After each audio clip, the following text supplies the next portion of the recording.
One of the world's most wanted terror suspects is arrested by Pakistani police. He's accused of being a ringleader of the September 11th attacks. 2 Cambridgeshire police officers in court on child pornography charges. And Rio returns to Ellen Road, but Manchester United are left defenceless.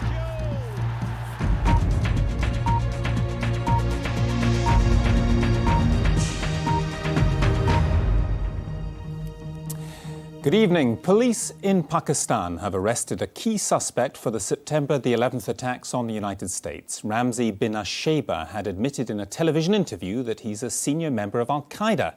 It's believed he shared a house in Germany with the leader of the hijackers, Mohammed Atta. A gun battle on the streets of Karachi. Pakistani police commandos storm an apartment and arrest a group of suspected Al-Qaeda members. These pictures were taken on Wednesday, the anniversary of the September the 11th attacks. But their full significance has only become apparent today. US authorities have confirmed that among those detained is a man they believe is a key member of the terrorist group. He is Ramzi bin Shaiba, alleged to have helped plan the attacks. He was also named earlier this year by the US Attorney General as one of 5 terrorist suspects seen in video footage and pictures retrieved by special forces in Afghanistan. And just a few days ago, an Arabic television station broadcast what it claimed was an interview with bin Shaiba, boasting of his involvement. President Bush today welcomed the news of his arrest. One by one, we're hunting the killers down. We are relentless, we are strong, and we're not going to stop. The US and German authorities believe bin Shaiba was part of the Al-Qaeda cell based in Hamburg. Among that group, 3 of the hijackers, including Mohammed Atta, thought to be their leader. Ramzi bin Shaiba shared a room with him. Bin Shaiba was on a list of 4 other suspects. Intelligence officials allege he'd planned to take part in the hijackings himself, but had failed several times to get a US visa. Pakistani police claim that a second senior Al-Qaeda suspect was also arrested in the operation in Karachi, which was carried out with the help of the CIA and the FBI. Daniel Bircher, BBC News. Also this evening, 5 men have been charged in the United States with providing support to terrorists. The FBI says it believes the men were part of a terrorist cell and had attended an Al-Qaeda training camp in Afghanistan before September the 11th. Our security correspondent Frank Gardner is here. Frank, how big a deal is this arrest in Pakistan? It's huge. Ramzi bin Shaiba is probably the most important member of Al-Qaeda ever to be captured. He holds the key to the remaining secrets about the September the 11th plot. He's the only member of Al-Qaeda, as far as we know, to have attended both the terror summits, that's in Kuala Lumpur and in Spain, that led up to those plots. He's also believed to be a key member of the plot that blew up the USS Cole in 2000. Now, the question is how much intelligence they can get out of him and how quickly. They'll be interrogating him intensively, but he's probably trained to resist interrogation. Briefly, do you think American intelligence was behind this arrest by the Pakistani authorities? It was a joint operation. Officially, we're being told it was a tip-off from the FBI, but the Germans are after him, the British are after him. It was a joint operation. It's a hugely successful day for the West in the war on Al-Qaeda. Frank, thank you very much. Britain has told the United Nations that the organisation will be seriously weakened if it doesn't force Iraq to readmit weapons inspectors. The Foreign Secretary, Jack Straw, was addressing the UN's General Assembly. Our diplomatic correspondent, James Robbins, is live in New York. James. This has been Britain's big day at the UN after President Bush's groundbreaking appeal to the 190 member countries. Stand up, act against Iraq or make yourselves irrelevant.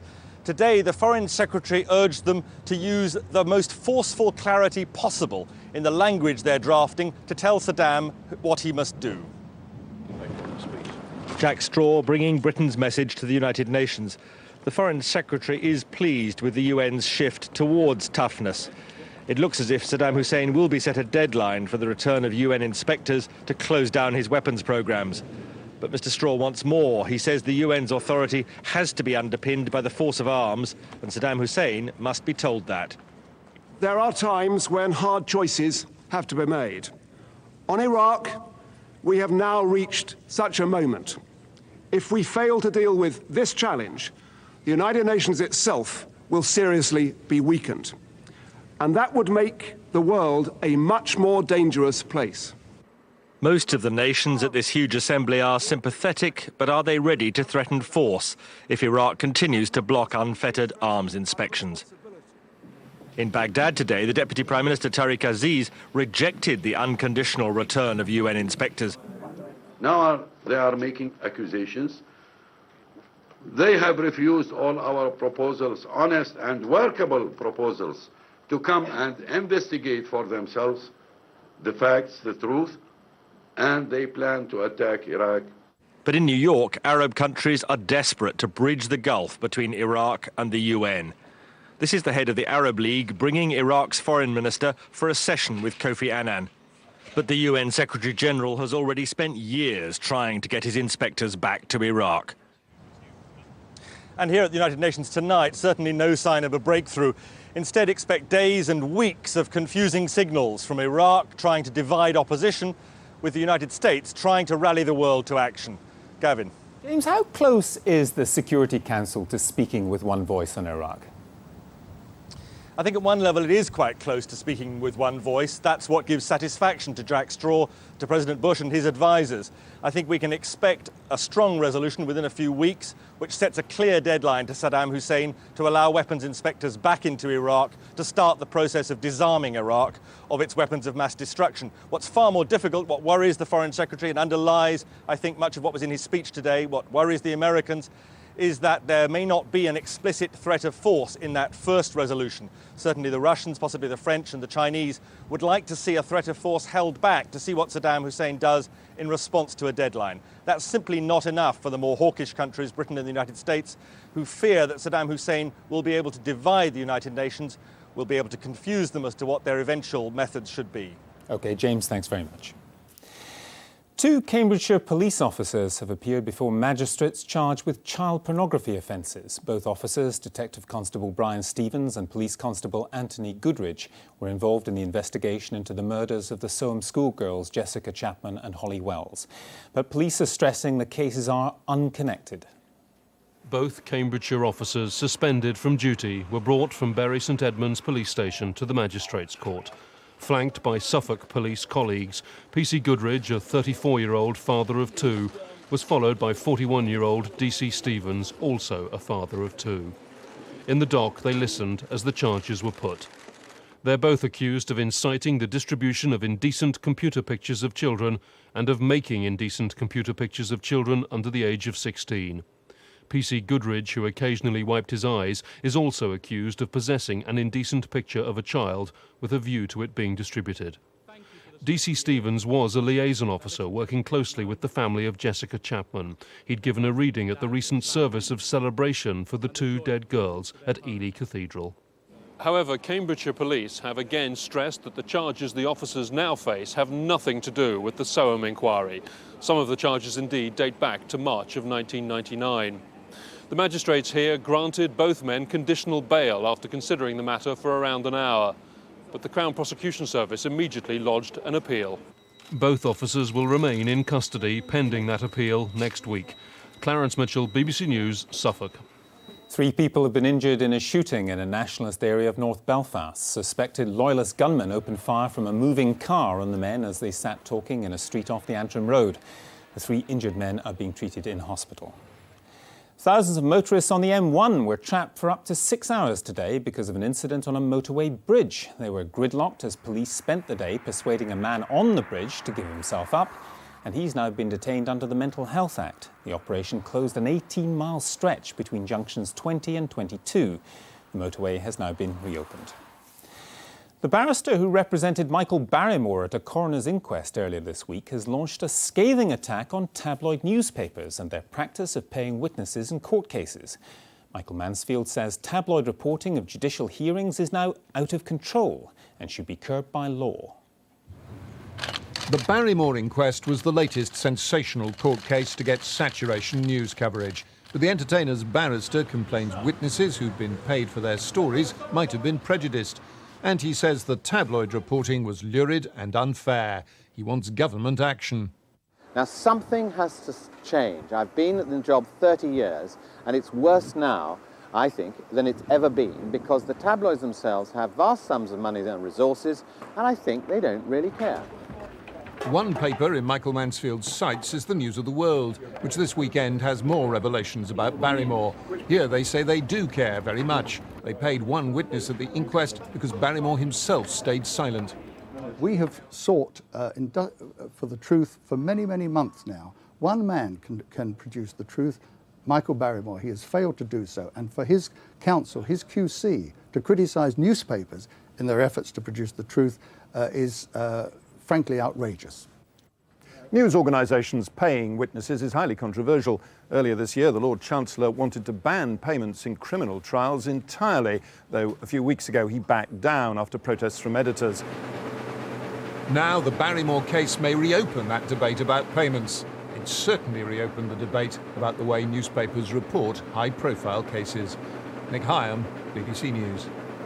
Now, with news of another defeat for Manchester United and the rest of today's sport, here's Mary Rhodes. Mary. Thanks very much, Gavin.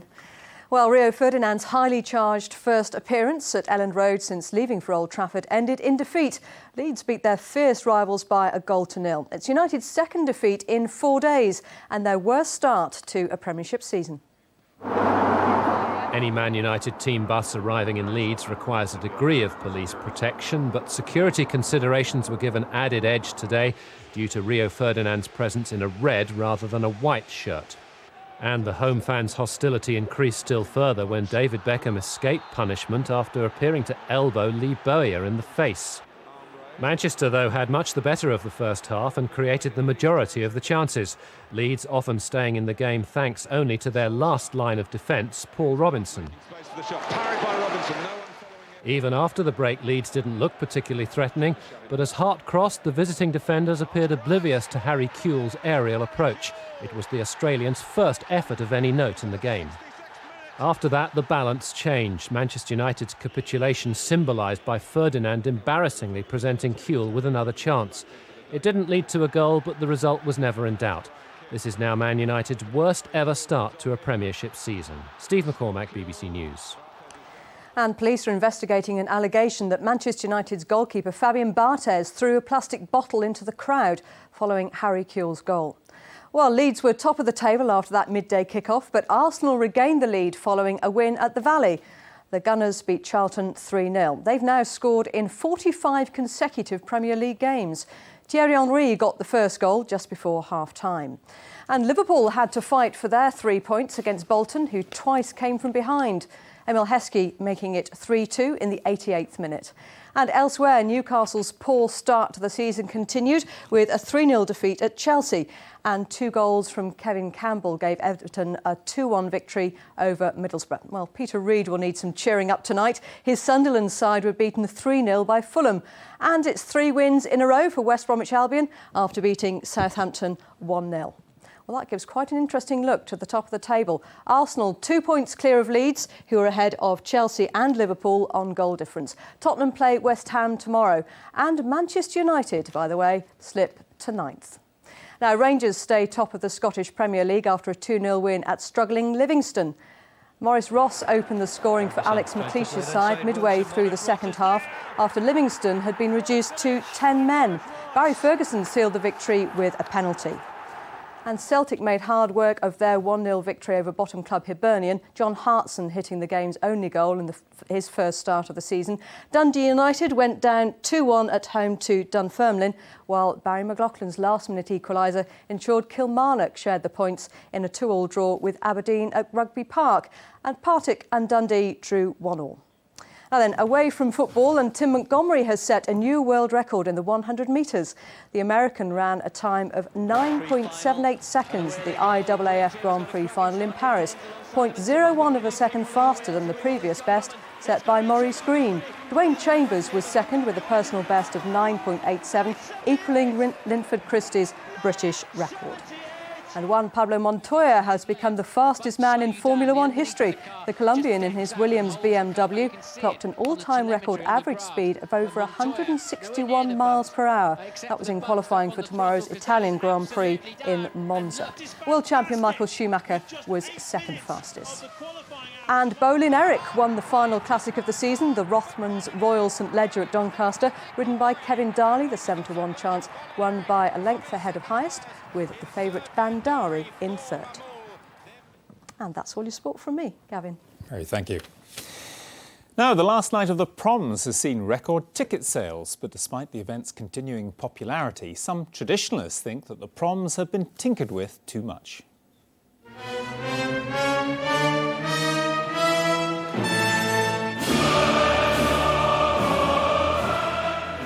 For most people, this is the last night of the proms, and it's back, full of gusto.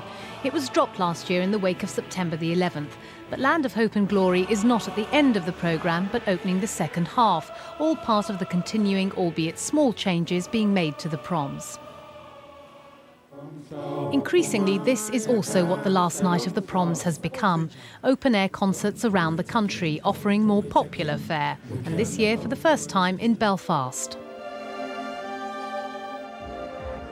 What's really changed the proms in recent years is events like these, where popular music shares the stage with classical. Too high a price to pay, say the traditionalists, not so, say the organisers. Traditions change and evolve, and I think we need to refresh those traditions and just show that they can move on. Whatever the critics say, there's no doubt that change has been good for classical music. Constantly, I have letters constantly from people saying, well, we came to your concert because we knew you were doing that bit from The Sound of Music, but then we discovered Handel and we discovered Beethoven or we discovered Puccini, and then they're hooked. And despite the traditionalists, more tickets have been sold than ever, surely a mark of success. Razia Iqbal, BBC News, at the last night of the proms.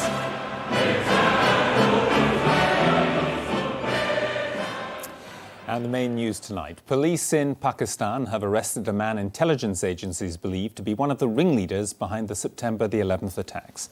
That's the latest. There'll be news throughout the night over on BBC News 24. But from us, good night.